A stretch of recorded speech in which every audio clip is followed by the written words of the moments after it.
Oi, seja bem-vindo a mais uma videoaula de Química. E o assunto de agora é entalpia de combustão. A entalpia de combustão nada mais é do que a energia gerada através da queima de um mol de uma substância. Bom, toda queima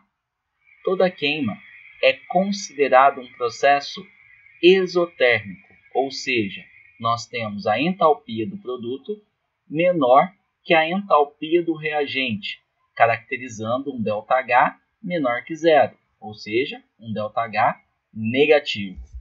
Avaliando aqui a entalpia de combustão do etanol, nós podemos perceber que nós temos um ΔH igual a menos 277 kJ por mol. Interpretando esse resultado, nós observamos que a cada 1 mol dessa substância, há a liberação de 1.277 kJ. 1 mol de etanol se refere a 46 gramas dessa substância. Portanto, se em algum exercício ele pedir, por exemplo, 138 gramas de etanol, liberaria quanto de energia? X. Sabendo que 46 gramas libera 1.277 kJ, 138 gramas vai liberar uma quantidade energética equivalente a 3.831 kJ. Percebam o seguinte, de 46 para 138, nós tivemos o triplo de massa. Portanto, eu também devo triplicar a quantidade energética. Um outro assunto interessante aqui é o seguinte. Em toda reação de combustão, nós temos um combustível que interage com o comburente, que no caso é o O2, gerando os meus produtos, certo? Os produtos CO2 e H2O. Analisando um segundo caso, nós temos a reação onde nitrogênio reage com O2, formando 2 mols de monóxido de nitrogênio, obtendo uma quantidade de energia de 180,5 kJ.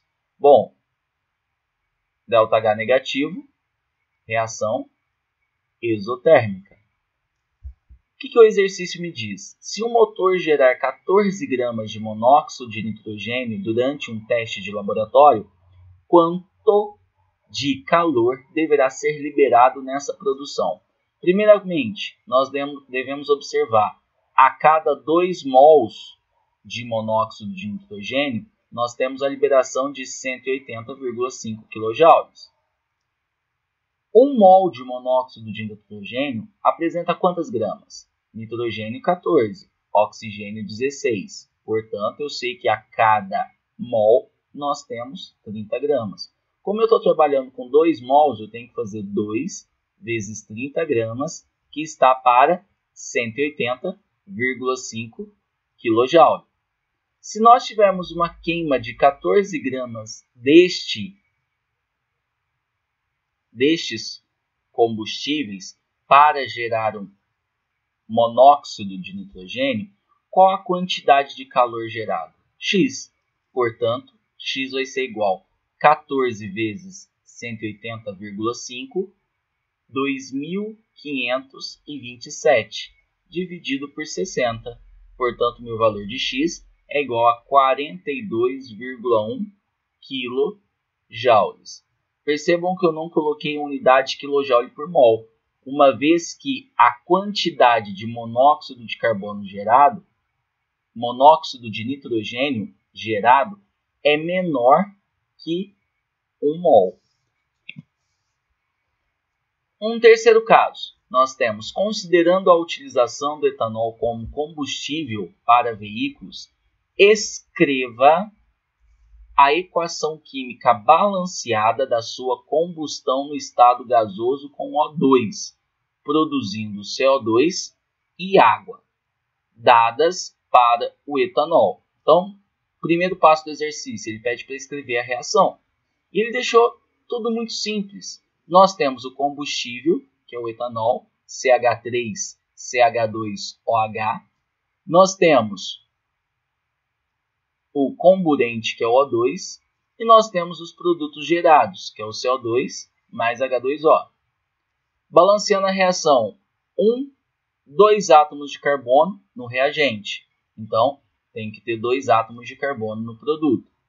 Analisando a quantidade de hidrogênios, 3 com 2, 5 com mais 1, 6 hidrogênios no reagente, eu tenho apenas 2 no produto, então multiplico por 3.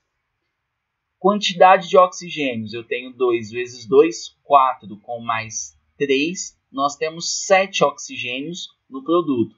Portanto, para igualar a quantidade de oxigênios no reagente, o coeficiente estequiométrico do O2 é igual a 3.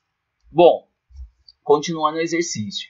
Ele representa a massa molar dessa substância, que é igual a 46 gramas por mol, e indica a densidade, que é de 0,8 gramas por centímetro cúbico.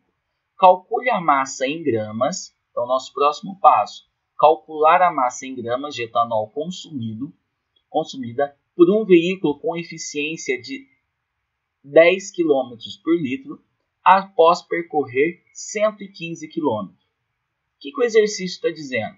Eu sei que a cada 10 km percorridos, nós temos um consumo de 1 litro de etanol.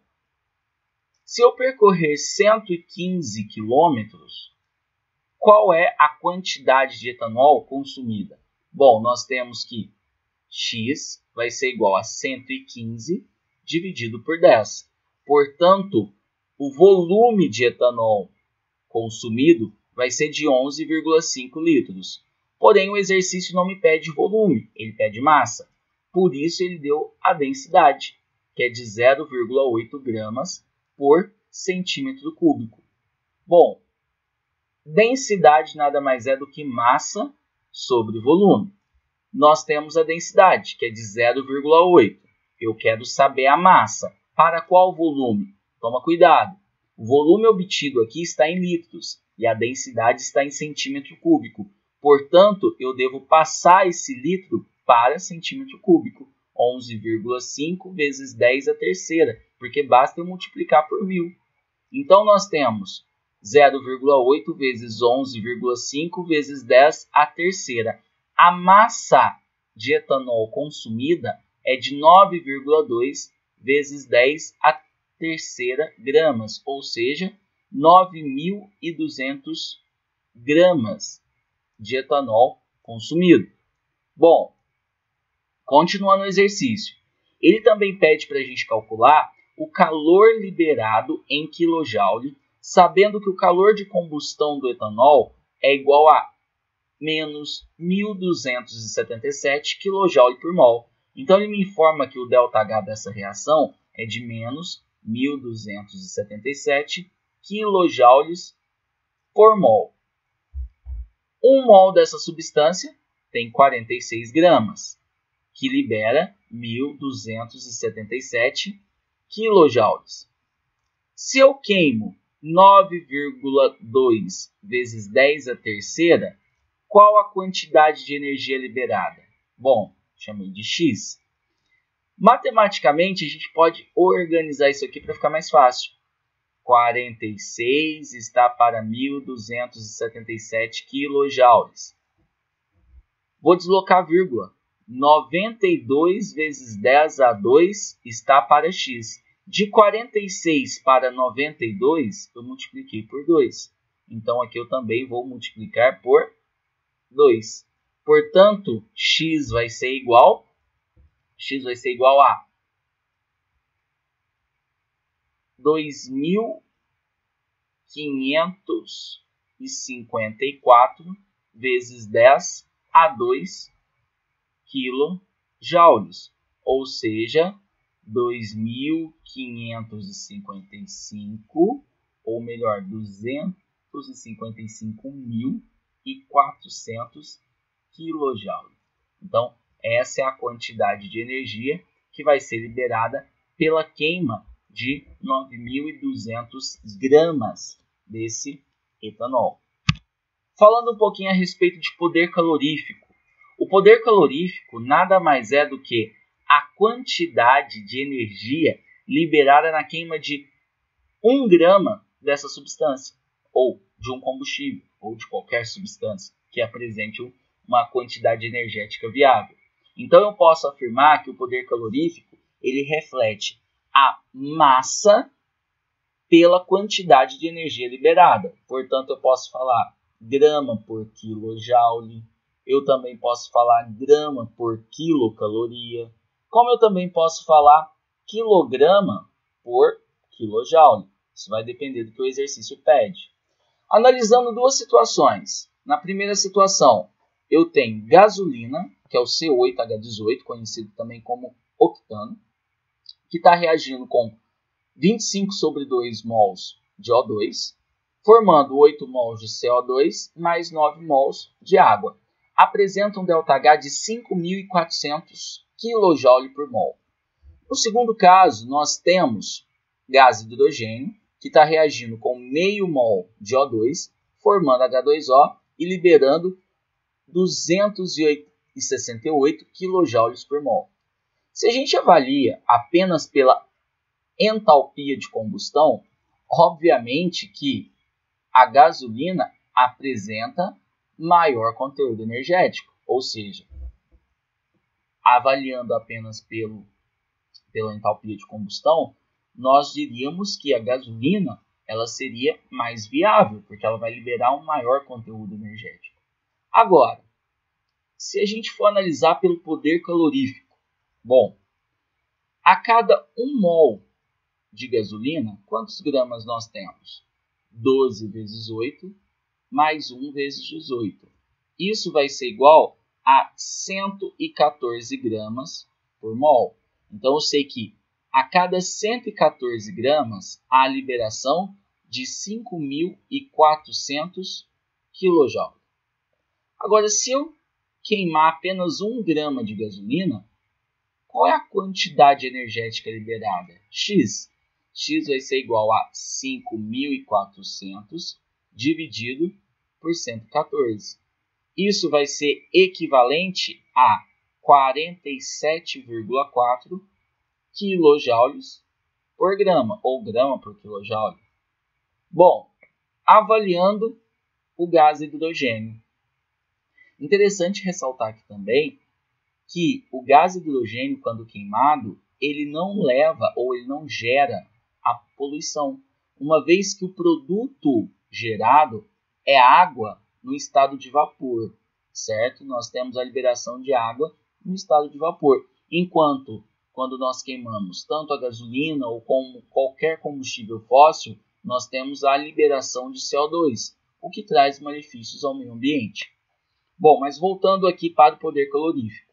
Eu sei que a cada 1 mol dessa substância, que é o gás hidrogênio, são liberados 268 kJ. 1 mol equivale a 2 gramas. 2 gramas está para 268 kJ. Se eu queimar apenas 1 grama dessa substância, qual é a quantidade de energia liberada? X vai ser igual a 268 dividido por 2. Isso é igual a 134 kJ por grama. Analisando pelo poder calorífico, nós podemos concluir que quem apresenta maior eficiência energética? O gás hidrogênio. Por quê? Quanto menor for a massa molar da minha substância, maior tende a ser o poder calorífico, ou seja, maior é a eficiência energética dessa substância. Bom, até a próxima. Obrigado por hoje.